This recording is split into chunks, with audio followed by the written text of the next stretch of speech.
Hello, everybody, and welcome to your Friday afternoon story. I'm going to read you a poem today about football. It's called The Hero of the Match, and it's by a man called Neil Adams. When the Rovers played United in the final yesterday, the factories stopped working and declared a holiday. On foot, in cars and buses, folk came from miles around to see the two unbeaten teams meet on the valley ground.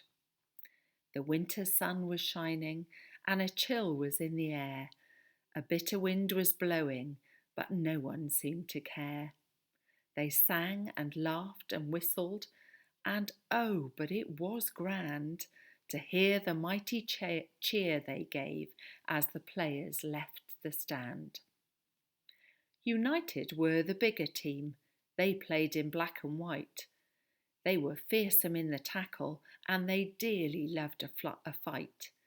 Their defence was firm and steady, their attack knew how to shoot, and their centre forward Banger was a nasty, vicious brute. The Rovers were a smaller lot. They played in gold and blue.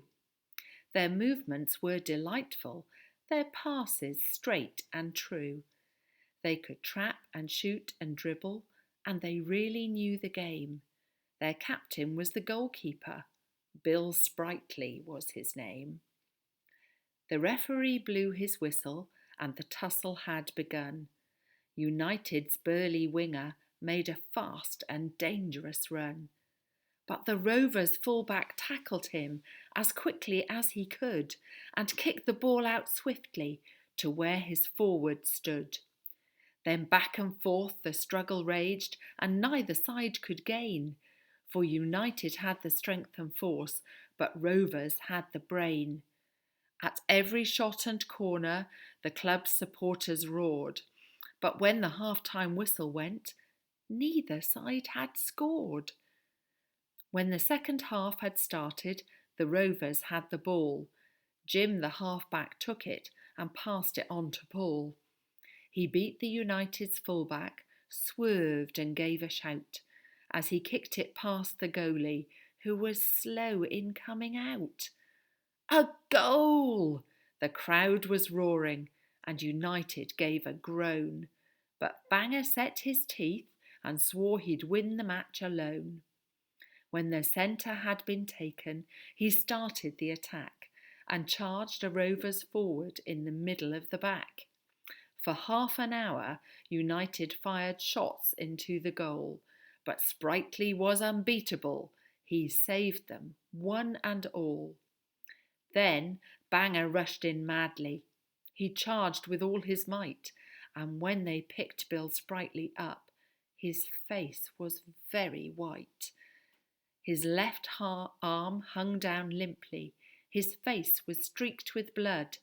His hands and knees were painful where he'd fallen in the mud. But he pushed the helpers from him and stood, all stiff and sore, in the goal-mouth undefeated, to keep them out once more. 5 minutes to the whistle. The minutes seemed like hours. 5 minutes to the whistle, and then the cup is ours. So the Rovers hung on grimly. United had no chance, till there came a sudden opening. Banger saw it at a glance. Seized the ball and beat the tackle, sent a shot in very low. But Bill Sprightly had it covered, though his movements were so slow. Fell and tipped it round the corner with the hand that he had bent. Saved a certain equaliser as the final whistle went. The cheers rang through the valley as the players gathered round and put Bill on their shoulders as they took him from the ground. It was only 2 hours later when the local doctor spoke. They knew that Bill's last save was made with an elbow that was broke. Happy Friday, everyone.